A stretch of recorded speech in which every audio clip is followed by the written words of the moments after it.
Hello दोस्तों, target Rajasthan police YouTube channel में आप सभी का स्वागत है। दोस्तों, target Rajasthan police YouTube channel पर राजस्थान पुलिस कांस्टेबल भर्ती परीक्षा 2020 के सिलेबस के अनुसार दोस्तों टॉपिक वाइज टॉप इंपोर्टेंट प्रश्नों की सीरीज स्टार्ट की गई है, जिसमें आज अपना पहला चैप्टर आता है इतिहास में, जिसका नाम है इतिहास जानने के स्रोत। तो दोस्तों ये इस टॉपिक से संबंधित आज मैं आपके लिए टॉप 100 प्रश्न लेके आया हूं, जो आपकी राजस्थान पुलिस प्रतियोगी परीक्षा के लिए अत्यंत महत्वपूर्ण है। आपको ये 100 के 100 प्रश्नों का टेस्ट देना है। मात्र और मात्र मैं आपको 15 दिन में राजस्थान पुलिस कांस्टेबल के टॉपिक वाइज सभी संपूर्ण क्वेश्चन है वो करवा दूंगा।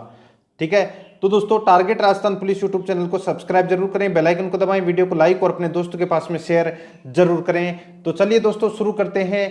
पहला प्रश्न, निम्नलिखित लेखकों में से कौन ए हिस्ट्री ऑफ राजस्थान के लेखक हैं? तो दोस्तों ए हिस्ट्री ऑफ राजस्थान पुस्तक के लेखक है वो कौन है? तो वो है दोस्तों रीमा हुजा।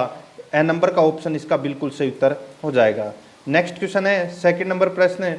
इसमें देखिए सूची फर्स्ट और सूची सेकंड को सुमेलित करना है। नीचे दिए गए भाषा कूट भाषा का प्रयोग इसमें अपने को करना है। ठीक है, देखिए दोस्तों सूची फर्स्ट में लेखक दे रखा है और सूची सेकंड में ग्रंथ दे रखा है। ठीक है, तो देखिए करणीदान के द्वारा कौन से ग्रंथ की रचना की गई? तो आप सभी को पता होना चाहिए दोस्तों, सूरज प्रकाश ग्रंथ की रचना करणीदान के द्वारा की गई थी। और दौलत विजय के द्वारा दोस्तों खुमान रासो ग्रंथ की रचना की गई थी। पद्मनाभ के द्वारा दोस्तों कान्नड़ दे प्रबंध ग्रंथ की रचना की गई थी। और जगजीवन भट्ट के द्वारा अजितोदय ग्रंथ की रचना की गई थी।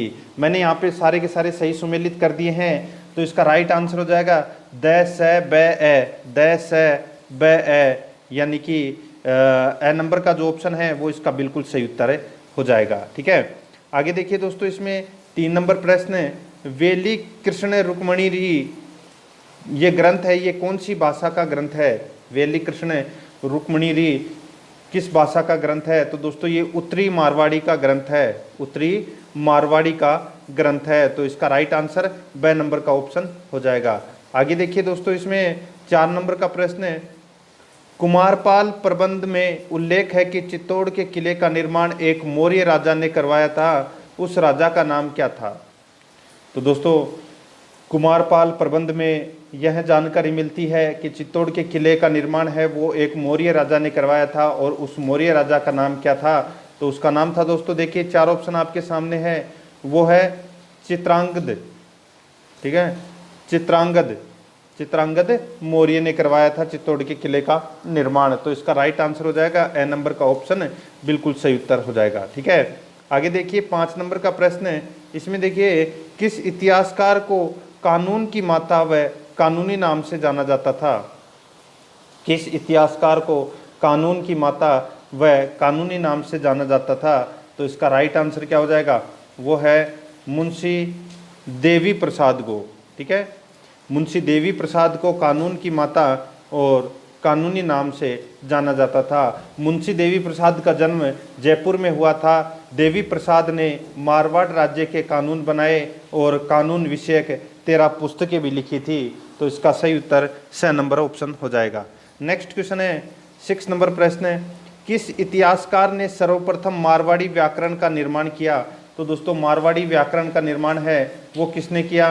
तो वो है पंडित रामकरण ओसापा ने दोस्तों सर्वप्रथम मारवाड़ी व्याकरण का निर्माण किया था। पंडित रामकरण ओसापा का जन्म मारवाड़ के बड़लू गांव में हुआ था। इन्होंने गीता की मारवाड़ी भाषा में टीका लिखी तथा डिंगल शब्दकोश का निर्माण भी किया था। तो मारवाड़ी भाषा का निर्माण है, मारवाड़ी व्याकरण का निर्माण है वो किसने किया? तो पंडित रामकरण ओसापा ने। 6 नंबर का ऑप्शन बिल्कुल सही उत्तर हो जाएगा। 7 नंबर प्रश्न है। इसमें देखिए बीकानेर के महाराजा रतन सिंह द्वारा अपने सामंतों को कन्यावध रोकने के लिए प्रतिज्ञा करवाने का वर्णन किस ख्यात में मिलता है? बीकानेर के महाराजा रतन सिंह द्वारा अपने सामंतों को कन्यावध रोकने के लिए किए गया प्रतिज्ञा करवाने का वर्णन है वो कौन सी ख्यात में मिलता है? तो इसका राइट आंसर हो जाएगा वो है बीकानेर की जो दयालदास ख्यात है उसमें यह जानकारी है वो मिलती है। ब नंबर का ऑप्शन राइट आंसर हो जाएगा। दयालदास सिंडायत बीकानेर के महाराजा रतन सिंह के दरबारी थे। यह मारवाड़ी भाषा में लिखी गई एक विस्तृत ख्यात है। ठीक है, दयालदास री ख्यात है। आगे देखिए, मंडोर अभिलेख किस राजा की प्रशस्ति है? मंडोर अभिलेख कौन से राजा की प्रशस्ति है? तो वह है दोस्तों बाउक की। किसकी? बाउक। यह अभिलेख गुर्जर नरेश बाउक की प्रशस्ति है। इसमें गुर्जर प्रतिहारों की वंशावली, विष्णु एवं शिव पूजा का उल्लेख किया गया है। तो इसका राइट आंसर ए नंबर का ऑप्शन हो जाएगा, इसमें बाउक। नेक्स्ट आगे देखिए, ब्रोच गुर्जर नामक एक ताम्रपत्र के आधार पर राजपूतों को यूची जाति का वंशज मानते हुए इनका संबंध कुषाण जाति से किसने जोड़ा है? ब्रोच गुर्जर नामक एक ताम्रपत्र के आधार पर राजपूतों को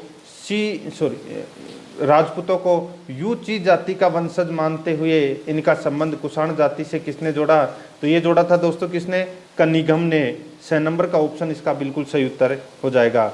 आगे देखिए 10 नंबर का प्रश्न, शिशुपाल वदम संस्कृत महाकाव्य के रचयिता महाकवि माघ का निवास स्थान था। तो महाकवि माघ है, ये कहाँ के निवासी थे? तो दोस्तों जालौर में भीनमाल के। तो इसका राइट आंसर हो जाएगा ब नंबर का ऑप्शन बिल्कुल सही उत्तर हो जाएगा। देखिए, अगर आपको राजस्थान का इतिहास पढ़ना है और राजस्थान के इतिहास से पहले आपको इतिहास जानने के स्रोत पढ़ने बहुत ही ज़रूरी है, क्योंकि दोस्तों जब तक आप राजस्थान के इतिहास जानने के स्रोत नहीं जानेंगे तब तक आप दोस्तों राजस्थान का इतिहास है वो पढ़ ही नहीं सकते। और आपकी परीक्षा की दृष्टि से अत्यंत ज़्यादा महत्वपूर्ण है। इतिहास में से आपको बहुत कम प्रश्न देखने को मिलेंगे, लेकिन दोस्तों इतिहास जानने के स्रोत में आपको काफ़ी सारे प्रश्न हैं वो देखने को मिलेंगे। ठीक है, बहुत ही अच्छे अच्छे लेवल के प्रश्न हैं। 100 के 100 प्रश्नों का आपको टेस्ट देना है। देखिए 11 नंबर का प्रश्न है, गदिया सिक्के किस राज्य से संबंधित थे? गदिया सिक्के कौन से राज्य से संबंधित थे? तो दोस्तों ये उदयपुर से संबंधित थे गदिया सिक्के। ठीक है, याद रखना। ठीक है, गदिया सिक्के कहाँ के प्रसिद्ध थे? तो उदयपुर के। ठीक है, देखिए हूणों द्वारा प्रचलित चांदी और तांबे के सिक्कों को गदिया सिक्का कहा जाता था। तो इसका ब नंबर का ऑप्शन बिल्कुल सही उत्तर हो जाएगा। ठीक है, उदयपुर। नेक्स्ट है, अभिलेखों के अध्ययन को क्या कहा जाता है? तो दोस्तों काफ़ी बार परीक्षाओं में पूछा जा चुका है दोस्तों, अभिलेखों के अध्ययन को क्या कहा जाता है? तो देखिए एपिग्राफी बोलते हैं। एपिग्राफी किस में है? बी नंबर का ऑप्शन। ब नंबर का ऑप्शन है वो इसका राइट आंसर हो जाएगा। देखिए अभिलेखों के अध्ययन को एपिग्राफी कहते हैं। अभिलेखों में शिलालेख, स्तंभलेख, गुहालेख, मूर्तिलेख, पटलेख आदि है वो इसी में आते हैं अभिलेखों में। ठीक है, आगे देखिए दोस्तों, इसमें 12 नंबर का प्रश्न है, राजस्थान में अशोक का अभिलेख कहाँ से प्राप्त हुआ था? तो दोस्तों अशोक का अभिलेख है वो कहाँ से प्राप्त हुआ था? तो ये प्राप्त हुआ था दोस्तों कहाँ से? बैराट से। ठीक है, 6 नंबर का ऑप्शन राइट आंसर हो जाएगा। ठीक है, मौर्य शासक अशोक की बात हो रही है यहाँ पे। आगे देखिए अशोक के दो अभिलेख मिले हैं, एक तो बाबरू शिलालेख और एक बैराट अभिलेख। ये 2 अभिलेख मिले हैं दोस्तों जयपुर के अंदर। ठीक है, आगे देखिए, वह कौन सा शिलालेख है जिससे ज्ञात होता है कि विग्रहराज चतुर्थ ने दिल्ली को अपने अधीन किया था? वह कौन सा शिलालेख है जिससे ज्ञात होता है कि विग्रहराज चतुर्थ ने दिल्ली को अपने अधीन किया था? तो उसका है दोस्तों वो है बिजोलिया शिलालेख। ठीक है, बिजोलिया शिलालेख में अपने को यह जानकारी मिलती है। देखिए इस अभिलेख में सांबर यानी कि शाकंभरी एवं अजमेर के चौहानों का इसमें वर्णन है। इसमें सांबर तथा अजमेर के चौहानों को वत्स गोत्रीय ब्राह्मण बताया गया है बिजोलिया शिलालेख में। ठीक है, तो इसमें ब नंबर का ऑप्शन सही उत्तर हो जाएगा। 15 नंबर का प्रश्न है, गुड़ियाओं का संग्रहालय कहाँ स्थित है? तो दोस्तों गुड़ियाओं का संग्रहालय स्थित है जयपुर में। कहाँ पर है? जयपुर में स्थित है गुड़ियाओं का संग्रहालय। तो इसका राइट आंसर द नंबर का ऑप्शन बिल्कुल सही उत्तर हो जाएगा। नेक्स्ट है, बादली के रचनाकार हैं। तो दोस्तों बादली के रचनाकार कौन है? तो वो है चंद्र सिंह बीरकाली हैं। ये दोस्तों बादली के रचनाकार हैं, ये आपको इसमें याद रखना है। और भी 2 पुस्तक हैं, एक तो है सांझ, ठीक है, और एक है लू। ठीक है, लू। ये 3 पुस्तक है, ये चंद्र सिंह वीरकाली के द्वारा लिखी गई है। कौन कौन सी? तो बादली, सांझ और लू। ठीक है, ये भी आपको इसमें याद रखना है। आगे देखिए 17 नंबर का प्रश्न है, संगीत पर लिखे गए निम्नलिखित ग्रंथों में से निम्न में से कौन सा ग्रंथ महाराणा कुंभा द्वारा रचित नहीं है? तो महाराणा कुंभा द्वारा कौन सा ग्रंथ है वो रचित नहीं है, ये अपने को इसमें कौन सा ग्रंथ है वो रचित है। ठीक है, नहीं है नहीं पूछा, यहाँ पे पूछा गया कि संगीत पर लिखे गए निम्नलिखित ग्रंथों में से कौन से महाराणा कुंभा द्वारा रचित ग्रंथ है। तो देखिए संगीत राज, संगीत मीमांसा, सूर प्रबंध, रसिक प्रिया, ये सभी ग्रंथ हैं ये दोस्तों महाराणा कुंभा के द्वारा लिखे गए हैं। तो इसका राइट आंसर हो जाएगा द नंबर का ऑप्शन, जिसमें एबेसद दिया हुआ है। आगे देखिए दोस्तों इसमें 18 नंबर का प्रश्न है, निम्नलिखित में से कौन राजस्थान के चारण साहित्यकार नहीं है? निम्नलिखित में से कौन राजस्थान के चारण साहित्यकार नहीं है? तो इसका राइट आंसर हो जाएगा वो है जयमल। द नंबर का जो ऑप्शन है वो इसका बिल्कुल सही उत्तर हो जाएगा। आगे देखिए दोस्तों इसमें देखिए बाकी पसाईत, बिट्ठू मेहा और पृथ्वीराज राठौड़ ये चारण साहित्यकार हैं, लेकिन जयमल नहीं है। 19 नंबर प्रश्न है, निम्नलिखित में से कौन सी रचना मीराबाई की है? तो यहाँ पे देखिए पदावली, पदावली जो रचना है ये दोस्तों मीराबाई की रचना है। द नंबर का ऑप्शन बिल्कुल सही उत्तर हो जाएगा। आगे देखिए 20 नंबर का प्रश्न है, महाराणा प्रताप के दरबारी विद्वान जिन्होंने मुहूर्तमाला ग्रंथ की रचना की वह था, तो वह कौन था? तो दोस्तों उसका नाम था चक्रपाणी मिश्र। चक्रपाणी मिश्र। 6 नंबर का जो ऑप्शन है वो इसका बिल्कुल सही उत्तर हो जाएगा। ठीक है, आगे देखिए 21 नंबर प्रश्न है, कौन पृथ्वीराज राठौड़ तृतीय का दरबारी विद्वान नहीं था? कौन पृथ्वीराज चौहान तृतीय का दरबारी विद्वान नहीं था? तो दोस्तों वो है सारंगधर। ठीक है, सारंगधर ये दोस्तों पृथ्वीराज चौहान का दरबारी विद्वान नहीं था। विद्यापति गौड़, वागीश्वर और विश्वरूप, ये 3 नाम आपको याद रखने हैं दोस्तों। ठीक है, और ये तीनों के तीनों हैं ये पृथ्वीराज चौहान तृतीय के दरबारी विद्वान थे, और काफ़ी बार परीक्षाओं में पूछा जाता है इन तीनों के ही नाम। ठीक है, तो इसका इस प्रश्न का राइट आंसर हो जाएगा द नंबर का ऑप्शन। नेक्स्ट है 22 नंबर प्रश्न है, इसमें देखिए दोस्तों सही सुमेलित कीजिए, नीचे दिए गए कूट का प्रयोग करते हुए अपने को उत्तर देना है। यहाँ पे देखिए दलपत विजय, एक तरफ तो दोस्तों रचनाकार हैं, दूसरी तरफ साहित्य है। तो यहाँ पे देखिए दलपत विजय ग्रंथ की रचना है, ये किसने की थी? तो ये की थी दोस्तों खुमान रासो ने, दलपत विजय ने खुमान रासो की रचना की थी, और नरपति नाले ने दोस्तों बीसलदेव रासो की रचना की थी। ठीक है, और कवि जोधराज ने हमीर रासो की रचना की थी, और नल्ल सिंह ने दोस्तों विजयपाल रासो की रचना की थी। दोबारा देखिए खुमान रासो की रचना दलपत विजय ने, बीसलदेव रासो की रचना नरपति नाले ने, और हमीर रासो की रचना जोधराज ने, और विजयपाल रासो की रचना नल्ल सिंह ने की थी। ठीक है, तो इसका राइट आंसर दोस्तों क्या हो जाएगा? 2 4 1 3, 2 4 1 3। तो इसका ब नंबर का जो ऑप्शन है वो इसका बिल्कुल सही उत्तर हो जाएगा। आगे देखिए 23 नंबर का प्रश्न है, इसमें देखिए मेवाड़ी भाषा में योग सूत्र, भगवत गीता एवं सांख्य कारिका ग्रंथों की रचना किसने की? मेवाड़ी भाषा में योग सूत्र, भगवत गीता एवं सांख्य कारिका ग्रंथों की रचना किसने की? तो इसका राइट आंसर हो जाएगा वो है चतुर सिंह ने की। ए नंबर का ऑप्शन इसका बिल्कुल सही उत्तर हो जाएगा चतुर सिंह। ठीक है, आगे देखिए जगत सिंह काव्य के रचयिता कौन थे? जगत सिंह काव्य के रचयिता कौन थे? तो वो है रघुनाथ। ठीक है, जगत सिंह काव्य के रचयिता कौन थे? रघुनाथ। द नंबर का ऑप्शन इसका बिल्कुल सही उत्तर हो जाएगा। आगे देखिए 25 नंबर प्रश्न, कविराज श्यामल द्वारा प्रसिद्ध ग्रंथ, कविराज श्यामल द्वारा प्रसिद्ध इतिहास ग्रंथ का क्या नाम है? कविराज श्यामल दास द्वारा प्रसिद्ध इतिहास ग्रंथ का क्या नाम है? तो उसका नाम है दोस्तों वीर विनोद। ठीक है, वीर विनोद पुस्तक के लेखक कौन है? तो श्यामल दास। ठीक है, ब नंबर का ऑप्शन सही उत्तर हो जाएगा। 26 नंबर प्रश्न है, इसमें देखिए प्रसिद्ध राजस्थानी ग्रंथ बातारी फुलवारी का लेखक कौन है? तो बातारी फुलवारी के लेखक कौन है? तो वो है विजयदान देथा। ब नंबर का ऑप्शन बिल्कुल सही उत्तर हो जाएगा। आगे देखिए दोस्तों यहाँ पे 27 नंबर प्रश्न है, इसमें देखिए निम्नलिखित में से गलत युग्म की पहचान कीजिए। ठीक है, यानी कि इसमें कोई एक असंगत देना है, असंगत बता रखा है जो अपने को इसमें वो ढूंढना है। ठीक है, देखिए बीसलदेव रासो की रचना नरपति नालन ने की, बिल्कुल सही है। सूरज प्रकाश की रचना कर्णिदान ने की थी, यहाँ पे मानसिंह दे रखा है। ठीक है, तो इसका राइट आंसर क्या हो जाएगा, यहाँ पे बे नंबर का है वो असुमेलित दे रखा है, तो अपना राइट आंसर भी बे नंबर का ऑप्शन हो जाएगा। ठीक है, वंश भास्कर के रचयिता सूर्यमल मिश्रण है और पाबूजीरा छंद और गोगाजीरा रसावला, इन दोनों ग्रंथ के रचयिता हैं दोस्तों बिट्ठू मेहा जी। ठीक है, तो इस प्रश्न का राइट आंसर बे नंबर का ऑप्शन हो जाएगा, यहाँ पे मानसिंह की जगह कर्णिदान आएगा।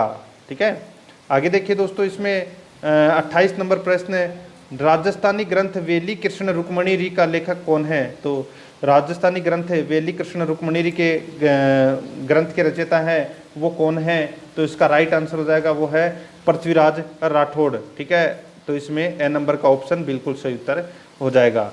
नेक्स्ट क्वेश्चन है 29 नंबर प्रश्न है, चारण साहित्य का प्रसिद्ध ग्रंथ सूरज प्रकाश किसके द्वारा लिखा गया है। तो मैंने अभी आपको बताया था दोस्तों, जो सूरज प्रकाश ग्रंथ है ये कर्णिदान के द्वारा लिखा गया है, तो इसका 6 नंबर का ऑप्शन बिल्कुल सही उत्तर हो जाएगा। आगे देखिए, इसमें 30 नंबर प्रश्न है, मुंडियार रीख्यात किस राजवंश से संबंधित है। मुंडियार रीख्यात किस राजवंश से संबंधित है, तो ये दोस्तों मारवाड़ के राठौड़ से संबंधित है, ये मुंडियार रीख्यात। 6 नंबर का जो ऑप्शन है वो इसका बिल्कुल सही उत्तर हो जाएगा। आगे देखिए, ये देखिए बातारी फुलवारी नामक ग्रंथ के रचयिता अभी बताया था मैंने आपको, विजयदान दे था। अगर कोई प्रश्न रिपीट हो जाता है तो दोस्तों ऐसे समझ लेना कि आपका रिवीजन हो रहा है। ठीक है, ऐसे मत क्या करो कि ये प्रश्न दोबारा आ गया तो मेरा नुकसान हो गया, आपके करोड़ 2 करोड़ रुपए का नुकसान हो गया। तो आ गया, दोबारा पढ़ लो उसको, दोबारा अच्छी तरीके से याद हो जाएगा। 32 नंबर प्रश्न है, इसमें देखिए गोसुंडी अभिलेख किस लिपि में लिखा गया है। गोसुंडी अभिलेख किस लिपि में लिखा गया है, तो इसका राइट आंसर हो जाएगा ये ब्राह्मी लिपि में लिखा गया है गोसुंडी अभिलेख है, बे नंबर का ऑप्शन सही उत्तर हो जाएगा। 33 नंबर प्रश्न है, इसमें देखिए अकबर की चित्तौड़ विजय के उपरांत मेवाड़ में मुगल शासक द्वारा चलाए गए सिक्के कौन से थे। तो कौन से थे, तो दोस्तों सिक्का एलची। ठीक है, ये सिक्का एलची सिक्का चलाए गए थे। ठीक है, तो इसका राइट आंसर 6 नंबर का ऑप्शन बिल्कुल सही उत्तर हो जाएगा। आगे देखिए अगला प्रश्न 34 नंबर प्रश्न है, झाड़साई सिक्के राजस्थान की कौन सी रियासत में प्रचलित थे। तो दोस्तों कौन सी रियासत में प्रचलित थे झाड़साई सिक्के, तो ये जयपुर रियासत में प्रचलित थे झाड़साई सिक्के, ए नंबर का ऑप्शन सही उत्तर हो जाएगा। 35 नंबर प्रश्न है, पोथी खाना संग्रहालय स्थित है, तो कहाँ पर स्थित है ये पोथी खाना संग्रहालय, तो ये स्थित है दोस्तों जयपुर जिले में। जयपुर जिले में पोथी खाना संग्रहालय स्थित है, ए नंबर का ऑप्शन बिल्कुल सही उत्तर हो जाएगा। नेक्स्ट है, चंद्रबरदाई द्वारा रचित ग्रंथ का नाम है। तो चंद्रबरदाई द्वारा रचित ग्रंथ का नाम क्या है, तो इसका नाम है दोस्तों पृथ्वीराज रासो। ठीक है, ए नंबर का ऑप्शन बिल्कुल सही उत्तर हो जाएगा। ठीक है, पृथ्वीराज रासो के द्वारा पृथ्वीराज रासो ग्रंथ की रचना चंद्रबरदाई के द्वारा की गई थी, जो पृथ्वीराज तृतीय का मित्र था। ठीक है, और दरबारी कवि भी। नेक्स्ट है, डोला मारूरा दूहा के रचयिता कौन है, तो कवि कल्लोल डोला मारूरा दूहा ग्रंथ के रचयिता हैं, बे नंबर ऑप्शन सही उत्तर। नेक्स्ट है, वेली कृष्ण रुक्मणी री किसके द्वारा लिखी गई है, तो ये किसके द्वारा लिखी गई है, तो ये दोस्तों पृथ्वीराज राठौड़ के द्वारा लिखी गई है, द नंबर ऑप्शन सही उत्तर। ठीक है, आगे देखिए कि कौन सी भाषा में, तो उत्तरी मारवाड़ी भाषा में। आगे देखिए, हेमचंद्र द्वारा रचित महावीर रचित में उल्लेखित कुमारपाल किस राजवंश से था। तो दोस्तों हेमचंद्र द्वारा रचित महावीर रचित में उल्लेखित कुमारपाल किस राजवंश का शासक था, तो इसका राइट आंसर हो जाएगा वो है इसमें कौन से राजवंश का है, तो ये चालुक्य राजवंश का है, बे नंबर का ऑप्शन बिल्कुल सही उत्तर हो जाएगा। आगे देखिए 40 नंबर प्रश्न है, गदिया सिक्के किस राज्य से संबंधित थे, तो ये मैंने अभी आपको बताया था दोस्तों उदयपुर से संबंधित है गदिया सिक्के, 6 नंबर का ऑप्शन सही उत्तर। नेक्स्ट 41 नंबर प्रश्न है, इसमें देखिए, और ये प्रश्न पीछे कोई एग्जाम लगी थी उसमें पूछा गया था, अगर आपने दी है तो आपको पता होगा। देखिए अभिलेख जो प्राचीन राजस्थान में भागवत संप्रदाय के प्रभाव की पुष्टि करता है, वह अभिलेख जो प्राचीन राजस्थान में भागवत संप्रदाय के प्रभाव की पुष्टि करता है, उसका वो अभिलेख कौन सा है? तो वो है गोसुंडी अभिलेख है। द नंबर का जो ऑप्शन है वो इसका बिल्कुल सही उत्तर हो जाएगा, गोसुंडी अभिलेख है। आगे देखिए 42 नंबर प्रश्न है, राजस्थानी साहित्य और उनके लेखकों एवं उनकी कृतियों में कौन सुमेलित है? राजस्थानी साहित्य और उनके लेखकों एवं उनकी कृतियों में कौन सही सुमेलित है? तो इसका राइट आंसर हो जाएगा वो है माधोदास रामरासो। माधोदास रामरासो यही एक इसमें दोस्तों सही सुमेलित है। बाकी देखिए यहाँ पे पृथ्वीराज रासो दे रखा है, यहाँ पे चंद्रप्रदाई आना चाहिए था जो कि इसमें गलत है। सूरज प्रकाश दे रखा है, यहाँ पे देखिए चंद्रप्रदाई दे रखा है, गलत है। ठीक है, तो इसमें बाकी है तीनों के तीनों गलत दे रखे हैं। विठल दास रुक्मणीहरण ये भी गलत दे रखा है। तो माधोदास रामरासो ये बिल्कुल सही है। इसमें बे नंबर का जो ऑप्शन है वो इसका बिल्कुल सही उत्तर हो जाएगा। आगे देखिए 43 नंबर प्रश्न है, दयालदास रिख्यात में किस रियासत के शासकों का वर्णन मिलता है? तो ये मिलता है दोस्तों बीकानेर की रियासतों का। ठीक है, तो इसमें बे नंबर ऑप्शन सही उत्तर। नेक्स्ट है भारतीय प्राचीन लिपिमाला के लेखक का नाम है। भारतीय प्राचीन लिपिमाला के लेखक का नाम है तो वो क्या है? तो वो है इसमें गौरीशंकर हीराचंद ओझा। गौरीशंकर हीराचंद ओझा ये दोस्तों भारतीय प्राचीन लिपिमाला के लेखक का नाम है। बे नंबर का ऑप्शन सही उत्तर हो जाएगा। नेक्स्ट है निम्नलिखित लेखकों में से कौन ए हिस्ट्री ऑफ राजस्थान के लेखक है? तो रीमा ओझा। ये प्रश्न रिपीट हुआ है। ठीक है, आगे देखिए राजपुताना की किस रियासत के सिक्कों पर एक और साम्राज्ञी विक्टोरिया का चेहरा और अंग्रेजी में विक्टोरिया इम्प्रेस लिखा होता था और दूसरी ओर नागरी और उर्दू लिपि में महाराजा का नाम लिखा होता था? तो दोस्तों ये कौन सी रियासत का सिक्का था? ये तो सभी को पता होगा, बीकानेर रियासत का ये सिक्का था। ठीक है, गंगा सिंह चलाया था। तो इसका 6 नंबर का ऑप्शन बिल्कुल सही उत्तर हो जाएगा। ठीक है, आगे देखिए इसमें 47 नंबर प्रश्न है, निम्नलिखित लेखकों में से किसकी कहानी पर आधारित फिल्म पहेली का निर्माण अमोल पालेकर के द्वारा किया गया था? तो दोस्तों किसकी कहानी पर आधारित पहेली फिल्म का निर्माण किया गया था अमोल पालेकर के द्वारा? तो इसका राइट आंसर हो जाएगा वो है विजयदान देथा। विजयदान देथा की पुस्तक की कहानी के ऊपर एक फिल्म बनाई गई थी जिसका नाम है पहेली। तो इसका बे नंबर ऑप्शन सही उत्तर हो जाएगा। आगे देखिए 48 नंबर प्रश्न, निम्नलिखित सूची फर्स्ट में साहित्यिक कार्य और सूची सेकंड में लेखकों के साथ में मिलान कीजिए। ठीक है, देखिए दोस्तों यहाँ पे सूची फर्स्ट और सूची सेकंड में सूची फर्स्ट और सूची सेकंड दे रखा है। एक तरफ पुस्तक का नाम है, दूसरी तरफ रचनाकार हैं। तो अपने को इसमें सुमेलित करना है। तो देखिए राम रंजाट पुस्तक के रचयिता हैं दोस्तों सूर्यमल मिश्रण और लीलटास पुस्तक के रचयिता है कौन?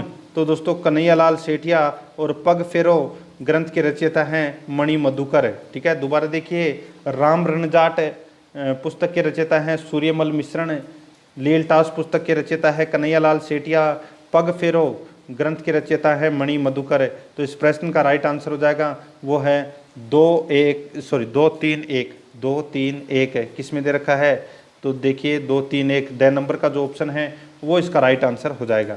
नेक्स्ट है किस लेख में बूंदी का नाम वृंदावती मिलता है? किस लेख में बूंदी का नाम वृंदावती मिलता है? तो वो है दोस्तों इसमें रणकपुर में। ठीक है, रणकपुर अभिलेख में बूंदी का नाम है वो वृंदावती मिलता है। ठीक है, आगे देखिए 50 नंबर प्रश्न, शेखावाटी शब्द का सर्वप्रथम प्रयोग 1803 ईस्वी में किसने किया? शेखावाटी शब्द का प्रयोग 1803 ईस्वी में किसने किया? तो इसका राइट आंसर हो जाएगा वो है इसमें कर्नल गार्डन ने। ठीक है, कर्नल गार्डन ने शेखावाटी शब्द का सर्वप्रथम प्रयोग किया था 1803 में। ठीक है, याद रखना। आगे देखिए 51 नंबर प्रश्न है, श्यामल दास को केसर ए हिंद की उपाधि किसने प्रदान की? तो दोस्तों किसने प्रदान की थी श्यामल दास को? तो देखिए श्यामल दास को ये केसर ए हिंद की उपाधि है वो कर्नल इम्पी के द्वारा प्रदान की गई थी। ए नंबर का ऑप्शन इसका बिल्कुल सही उत्तर हो जाएगा। देखिए वीर विनोद राजस्थान के इतिहास से संबंधित एक प्रसिद्ध काव्य ग्रंथ है। इस ऐतिहासिक ग्रंथ की रचना कविराज श्यामल दास के द्वारा की गई थी। कविराजा श्यामल दास का जन्म 1838 ईस्वी में मेवाड़ के छालीवाड़ा गांव में हुआ था। ठीक है। वीर विनोद में राणा सांगा और मुगल बादशाह बाबर, ठीक है, के मध्य जो युद्ध हुआ था खानवा का, उसका युद्ध भी, उस युद्ध के बारे में विस्तार पूर्वक वर्णन भी किया गया है इसमें। ठीक है। और दोस्तों देखिए 4 खंडों में रचित एक ग्रंथ लिखा था वीर विनोद। ठीक है। और इसमें दोस्तों ब्रिटिश सरकार ने यानी कि कर्नल इम्पी द्वारा केसर ए हिंद की उपाधि प्रदान की गई थी इनको। ठीक है। ए नंबर का ऑप्शन सही उत्तर हो जाएगा इसका। आगे देखिए, मुनोत नैणसी को राजस्थान का अब्बुल फजल किसने कहा? मुनोत नैणसी को राजस्थान का अब्बुल फजल है वो किसने कहा? तो दोस्तों मुंशी देवी प्रसाद ने मुनोत नैणसी को राजस्थान का अब्बुल फजल कहा। ठीक है। क्योंकि मुनोत नैणसी ने दोस्तों मारवाड़ प्रगनारी विगत एक ग्रंथ लिखा था जिसे राजस्थान का गजेटियर कहा जाता है। ठीक है। और मुनोत नैणसी ख्यात लिखी थी इन्होंने। और दोनों जो ग्रंथ है वो इतिहास के स्रोत में विशिष्ट महत्व रखते हैं। ठीक है। इसलिए मुंशी देवी प्रसाद ने राजस्थान का अब्बुल फजल कहा था मुनोत नैणसी को। आगे देखिए 53 नंबर प्रश्न है, किस शिलालेख में विप्रह श्री वत्स गोत्र भूत शब्द का प्रयोग हुआ है? यानी कि वत्स गोत्रीय ब्राह्मण शब्द का प्रयोग है वो कौन से अभिलेख में किया गया है? तो यहाँ पे संस्कृत में दे रखा दी। ठीक है। विप्र श्री वस्त गोत्र भूत शब्द का उल्लेख हुआ है तो ये बिजोलिया शिलालेख में हुआ है। यानी कि किस अभिलेख में वत्स गोत्रीय ब्राह्मण बताया गया है? ठीक है। तो चौहानों को बताया गया है बिजोलिया अभिलेख में। नेक्स्ट आगे देखिए 54 नंबर प्रश्न है, वंश भास्कर का लेखन कार्य निम्नलिखित में से कहाँ के शासकों के आदेश पर किया गया? तो वंश भास्कर का वंश भास्कर पुस्तक का जो लेखन है वो बूंदी के शासक के आदेश पर ये वंश भास्कर पुस्तक लिखी गई थी। तो इसका राइट आंसर 6 नंबर का ऑप्शन हो जाएगा। आगे देखिए 55 नंबर प्रश्न है, निम्नलिखित में से कौन सा सोमेश्वर के इतिहास का स्रोत है? निम्नलिखित में से कौन सा सोमेश्वर के इतिहास का स्रोत है? तो वो है पृथ्वीराज विजय। ठीक है। तो इसका राइट आंसर 6 नंबर का ऑप्शन हो जाएगा। 56 नंबर प्रश्न है, खुमान रासों का रचनाकार कौन था? खुमान रासों का रचनाकार कौन था? तो वो है दलपत विजय। ठीक है। दलपत विजय ने खुमान रासो ग्रंथ की रचना की थी। नेक्स्ट 57 नंबर प्रश्न है, इसमें देखिए मध्यकाल के दौरान किन भइयों में सरकारी भवनों के निर्माण संबंधी जानकारी होती है? मध्यकाल के दौरान किन भइयों में सरकारी भवनों के निर्माण संबंधी जानकारी होती है? तो इसका राइट आंसर हो जाएगा वो है दोस्तों इसमें कमठाना बही। बे नंबर का जो ऑप्शन है वो इसका बिल्कुल सही उत्तर हो जाएगा। आगे देखिए इसमें 58 नंबर प्रश्न, राजस्थानी साहित्य में किस राजा या व्यक्ति के मरणोपरांत उसके चरित्र के वर्णन का काव्य क्या कहलाता था? तो यहाँ पे देखिए राजस्थानी साहित्य में किसी राजा या व्यक्ति के मरणोपरांत उसके चरित्र के वर्णन का काव्य क्या कहलाता था? तो उसको बोलते थे दोस्तों मरस्या। क्या बोलते थे? मरस्या। यानी कि मरस्या क्या होता है कि राजा या किसी व्यक्ति विशेष को मृत्यु उपरांत शोक व्यक्त करने के लिए रचित काव्य जिसमें उसके व्यक्ति के चारित्रिक गुणों के अलावा अन्य क्रियाकलापों का भी वर्णन किया जाता है। ठीक है। तो इसका राइट आंसर क्या हो जाएगा? मरस्या। ठीक है। मरस्या बोलते हैं। आगे देखिए निम्नलिखित में से किस राजपूत राजवंश पर बिजोलिया अभिलेख प्रकाश डालता है? तो वो कौन सा है? तो वो है चौहान वंश। ठीक है। तो ए नंबर ऑप्शन सही उत्तर। नेक्स्ट है आगे देखिए पृथ्वीराज राठौड़ द्वारा रचित पुस्तक वेली कृष्ण रुक्मणी री किस भाषा में लिखी गई है? तो दोस्तों ये पुस्तक है वेली कृष्ण रुक्मणी री, ये कौन सी भाषा में लिखी गई है? तो डिंगल भाषा में। अगर ऑप्शन उत्तरी मारवाड़ी आ जाए तो उत्तरी मारवाड़ी में। ठीक है। देखिए एक ही ऑप्शन है, उत्तरी मारवाड़ी का भी मतलब डिंगल ही होता है। ठीक है। और दोस्तों याद रखना है आपको पृथ्वीराज राठौड़ के द्वारा ये पुस्तक लिखी गई थी। ठीक है। तो इसका बे नंबर ऑप्शन सही उत्तर हो जाएगा। आगे देखिए इसमें 61 नंबर प्रश्न है, निम्नलिखित में से कौन सा शिलालेख प्रतिहारों का इतिहास बताता है? तो गुर्जर प्रतिहार शासकों का उल्लेख है वो कौन सा अभिलेख बताता है, तो वो है दोस्तों मंडोर शिलालेख। ठीक है, तो इसमें ए नंबर ऑप्शन सही उत्तर हो जाएगा। आगे देखिए 62 नंबर प्रश्न है, हमीर रासो का लेखक कौन है, तो हमीर रासो ग्रंथ के रचयिता हैं दोस्तों वो है कवि जोधराज, ए नंबर का ऑप्शन सही उत्तर हो जाएगा।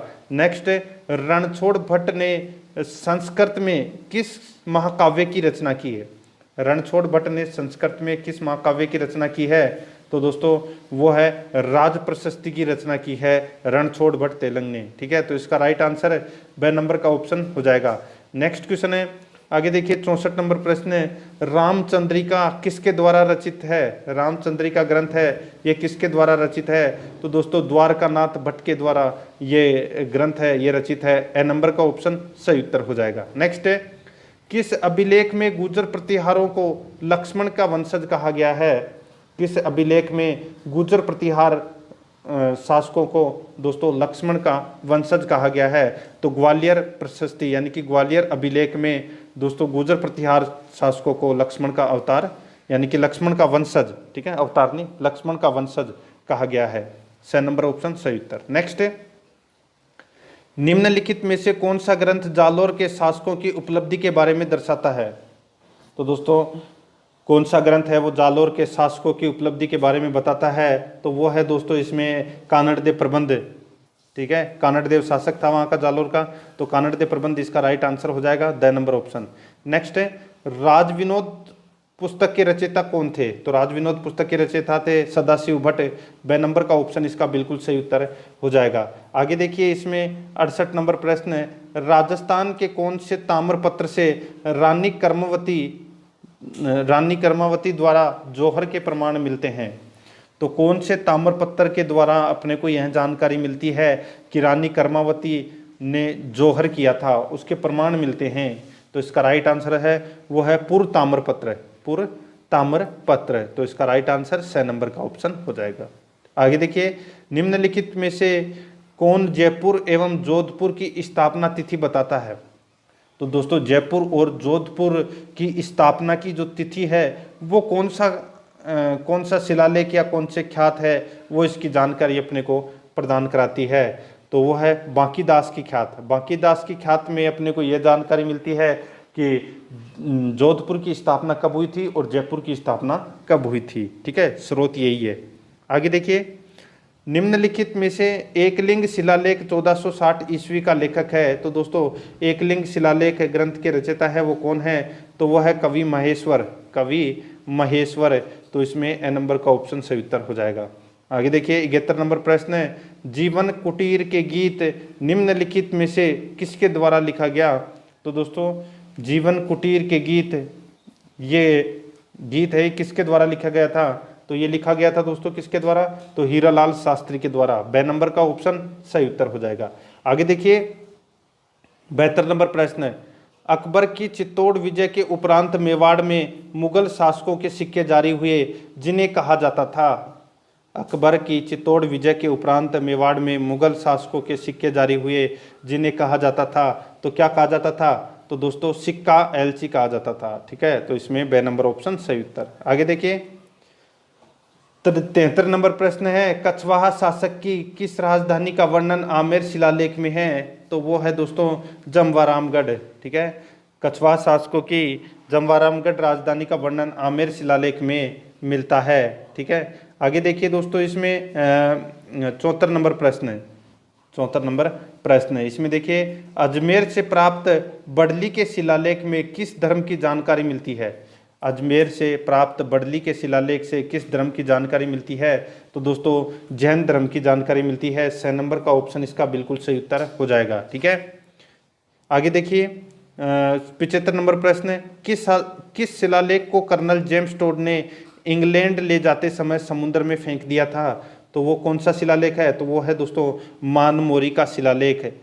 उसको दोस्तों कर्नल जेम्स टोड है वो नाव में रख कर लेके जा रहा था और नाव में वजन ज़्यादा हो गया था, इसकी वजह से दोस्तों वो समुद्र में ही फेंक गया। ठीक है, तो द नंबर का ऑप्शन सही उत्तर हो जाएगा। आगे देखिए इसमें 76 नंबर प्रश्न, जाबर शिलालेख में किसकी पुत्री रमाबाई को वागीश्वरी कहा गया है, जावर, ठीक है, जावर है ये, जाबर नहीं।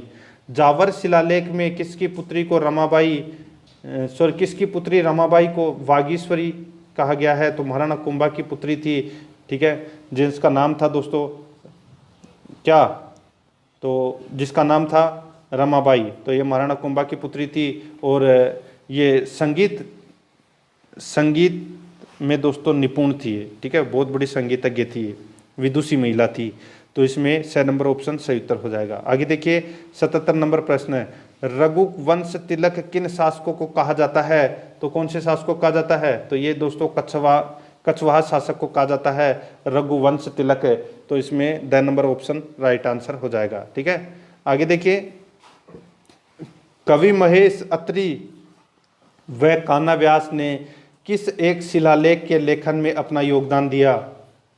तो इसका राइट आंसर हो जाएगा वो है कुंभलगढ़। ए नंबर का ऑप्शन इसका बिल्कुल सही उत्तर हो जाएगा। आगे देखिए इसमें 79 नंबर प्रश्न है, रणकपुर का अभिलेख किस मंदिर के स्तंभ पर खुदवाया गया? रणकपुर का अभिलेख किस मंदिर के स्तंभ पर खुदवाया गया? तो दोस्तों ये चौमुखा मंदिर है, उस पर ये खुदवाया गया था, ठीक है। तो ए नंबर का ऑप्शन बिल्कुल सही उत्तर हो जाएगा। देखिए 1439 ईस्वी का रणकपुर का शिलालेख चौमुखा मंदिर के स्तंभ पर खुदवाया गया था। इसमें सेठ एवं उसके दरबारी शिल्पकार देपाक का परिचय भी प्राप्त होता है। आगे देखिए इसमें 80 नंबर प्रश्न है, निम्न में से कौन सा एक उपन्यास रांगे राघव द्वारा लिखित नहीं है? तो दोस्तों रांगे राघव के द्वारा कौन सा इसमें एक ग्रंथ है वो लिखित नहीं है? देखिए मुर्दों का टीला बिल्कुल लिखा हुआ है, कब तक पुकारूं और सीधा साधा रास्ता, ये तीनों ग्रंथ हैं ये दोस्तों राघे राघव के द्वारा रचित हैं, लेकिन मिट्टी का कलंक ये इनका ग्रंथ नहीं है। तो इसका राइट आंसर 10 नंबर का ऑप्शन हो जाएगा। 81 नंबर प्रश्न है, सूर्यमल मिश्रण द्वारा लिखित वंश भास्कर को किसने पूर्ण किया था? किसने पूरा किया था सूर्यमल मिश्रण द्वारा लिखित वंश भास्कर को? तो इसका राइट आंसर हो जाएगा वो है दोस्तों मुरारी दान ने। 2 नंबर का ऑप्शन बिल्कुल सही उत्तर हो जाएगा। आगे देखिए सूर्यमल मिश्रण कहाँ के दरबारी कवि थे? तो दोस्तों कहाँ के दरबारी कवि थे सूर्यमल मिश्रण? तो ये दोस्तों बूंदी के दरबारी कवि थे। 2 नंबर का ऑप्शन इसका बिल्कुल सही उत्तर हो जाएगा। नेक्स्ट है गोसुंडी अभिलेख भाषा में लिखे गए थे। तो दोस्तों गोसुंडी अभिलेख है वो कौन सी भाषा में लिखा गया था? तो ये संस्कृत भाषा में लिखा गया था गोसुंडी अभिलेख है। 2 नंबर का जो ऑप्शन है वो इसका राइट आंसर हो जाएगा। नेक्स्ट है महाराणा कुंभा के समय का प्राचीनतम ज्ञात अभिलेख विक्रमी संवत 1490 प्राप्त होता है। ग्राम कौन से गांव से दोस्तों ये प्राचीनतम अभिलेख है ये प्राप्त होता है, ठीक है। तो इसका राइट आंसर हो जाएगा वो है कौन सा, कहाँ से प्राप्त होता है? तो ये पदराड़ा से प्राप्त होता है दोस्तों। 2 नंबर का ऑप्शन बिल्कुल सही उत्तर हो जाएगा। आगे देखिए इसमें 85 नंबर प्रश्न है, निम्न में से कौन सा युग में असंगत है? कौन सा युग में असंगत है? तो यहाँ पे देखिए कामराज रतिसार के रचयिता हैं महाराणा कुंभा, एकलिंग महात्म्य के रचयिता है कान्हा व्यास, वेद्य मंडन, यहाँ पे चरक गलत दे रखा है, मंडन आएगा इधर, ठीक है। कोदंड मंडन ये भी दोस्तों मंडन के द्वारा रचित है। तो इसमें 6 नंबर का ऑप्शन इसका राइट आंसर हो जाएगा क्योंकि यहाँ पे चरक है वो गलत दे रखा है। नेक्स्ट है मुंडियार ख्यात का विषय है, मुंडियार ख्यात का विषय है तो वो क्या है? तो वो है दोस्तों मारवाड़ के राठौड़, ठीक है। तो इसका राइट आंसर हो जाएगा 2 नंबर का ऑप्शन बिल्कुल सही उत्तर हो जाएगा। देखिए इस ख्यात में राव सिंहा से मारवाड़ के राठौड़ राज्य की स्थापना से लेकर महाराजा जसवंत सिंह प्रथम तक इसमें वर्णन मिलता है और इसको राठौड़ों की ख्यात भी कहा जाता है। आगे देखिए 87 नंबर प्रश्न है, सोमदेव किसके दरबार में थे जिन्होंने ललित विग्रहराज नामक ग्रंथ लिखा था? तो ललित विग्रहराज ग्रंथ है वो किसके द्वारा लिखा गया था? तो दोस्तों सोमदेव के द्वारा लिखा गया था। और ये सोमदेव किसके दरबार में थे? तो ये दोस्तों विग्रहराज चतुर्थ के दरबार में थे ये, ठीक है। तो इसका राइट आंसर 6 नंबर का ऑप्शन हो जाएगा, ठीक है। आगे देखिए दोस्तों इसमें 88 नंबर प्रश्न है, विजय सिंह ने विजयशाही सिक्कों का प्रचलन किया। विजय सिंह ने विजयशाही सिक्कों का प्रचलन किया कहाँ पर? तो जोधपुर में, ठीक है। विजयशाही सिक्के कहाँ चलते हैं? तो वो जोधपुर में। आगे देखिए 89 नंबर प्रश्न है, कुंभलगढ़ शिलालेख को कितनी शिलाओं पर खुदवाया गया? कुंभलगढ़ शिलालेख को कितनी शिलाओं पर खुदवाया गया? तो ये 5 पर खुदाया गया था। ठीक है, तो इसमें ब नंबर का जो ऑप्शन है वो इसका बिल्कुल सही उत्तर हो जाएगा। आगे देखिए, इसमें 90 नंबर प्रश्न है, राजस्थानी साहित्य की एक प्रारंभिक रचना हंसावली रचित है। तो हंसावली किसके द्वारा रचित है? तो असाइद के द्वारा रचित है ये हंसावली ग्रंथ है। ठीक है, तो इसका राइट आंसर हो जाएगा ब नंबर का ऑप्शन बिल्कुल सही उत्तर। आगे देखिए दोस्तों, इसमें 91 नंबर प्रश्न है, निम्नलिखित में से कौन सा युग्म सुमेलित है? नाम और संगीत ग्रंथ है, अपने को यहाँ पे दे रखा है, तो यानी कि कौन सा एक ग्रंथ है वो इसमें सुमेलित है? तो यहाँ पे देखिए दोस्तों, पुंडरीक विठल के द्वारा रागमाला ग्रंथ की रचना की गई थी, बिल्कुल सही है। बाकी के 3 के 3 हैं वो दोस्तों इसमें गलत है। ठीक है, तो इसका राइट आंसर क्या हो जाएगा? ए नंबर का ऑप्शन बिल्कुल सही उत्तर हो जाएगा, क्योंकि ये इसमें एक ही सुमेलित है। नेक्स्ट है, वह अभिलेख जो प्राचीन भारत में भागवत संप्रदाय के प्रभाव की पुष्टि करता है, वह अभिलेख कौन सा है? तो वो है गोसुंडी अभिलेख है। तो इसका द नंबर का ऑप्शन बिल्कुल सही उत्तर हो जाएगा। आगे देखिए, 93 नंबर प्रश्न, राजविलास की रचना किसने लिखी थी? तो दोस्तों, राजविलास की रचना है वो कवि मान ने लिखी थी। कवि मान ने इस ग्रंथ की रचना की थी। ठीक है, आगे देखिए, 94 नंबर प्रश्न, निम्न में से कविराज श्यामल दास द्वारा रचित महत्वपूर्ण कृति कौन सी है? तो वो है वीर विनोद। वीर विनोद पुस्तक के लेखक कौन है? तो श्यामल दास। ठीक है, आगे देखिए दोस्तों, इसमें 95 नंबर प्रश्न है, निम्नलिखित में से किसका लेखक वीरभान था? तो वीरभान के द्वारा कौन सी पुस्तक है वो लिखी गई थी? तो वो है दोस्तों राजरूपक। द नंबर का ऑप्शन इसका बिल्कुल सही उत्तर हो जाएगा। 96 नंबर प्रश्न है, एक लिंग महात्म्य किस भाषा में लिखा गया है? एक लिंग महात्म्य किस भाषा में लिखा गया है? तो ये लिखा गया है दोस्तों कौन सी भाषा में? तो ये संस्कृत भाषा में लिखा गया है। ब नंबर का जो ऑप्शन है वो इसका राइट आंसर हो जाएगा। आगे देखिए, 97 नंबर प्रश्न है, रावशाही सिक्कों का संबंध किस राज्य से है? रावशाही सिक्कों का संबंध कौन से राज्य से है? तो ये अलवर राज्य से है इसका संबंध। 6 नंबर का ऑप्शन इसका बिल्कुल सही उत्तर हो जाएगा। नेक्स्ट 98 नंबर प्रश्न है, इसमें देखिए, सती रासो ग्रंथ के लेखक कौन थे? सती रासो ग्रंथ के लेखक कौन थे? तो वो थे दोस्तों सूर्यमल मिश्रण। ए नंबर का ऑप्शन बिल्कुल सही उत्तर। नेक्स्ट आगे देखिए, 99 नंबर प्रश्न है, केसर की क्यारी में रक्त के फूल, केसर की क्यारी में रक्त के फूल किस रचनाकार की कृति है? तो ये कृति है दोस्तों किसकी? तो जगदीश बोरा की ये कृति है। 6 नंबर का ऑप्शन बिल्कुल सही उत्तर हो जाएगा। नेक्स्ट है, किस लेखक को फारसी ग्रंथों का हिंदी में अनुवाद का श्रेय जाता है? किस लेखक को फारसी ग्रंथों में यानी कि फारसी ग्रंथों का हिंदी में अनुवाद का श्रेय जाता है?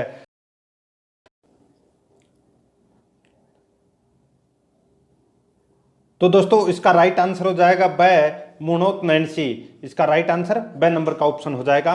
तो दोस्तों target Rajasthan police YouTube channel को सब्सक्राइब जरूर करें, बेल आइकन को दबाएं, वीडियो को लाइक और अपने दोस्तों के पास में शेयर जरूर करें। आज अपनी पहली क्लास थी इतिहास की, जिसमें राजस्थान के इतिहास के जानने के स्रोत से संबंधित अपन ने 100 प्रश्न पढ़ लिए राजस्थान पुलिस भर्ती परीक्षा के लिए। तो दोस्तों बने रहिए target Rajasthan police YouTube channel के साथ में। मिलते हैं नेक्स्ट वीडियो में। जय हिंद, जय भारत।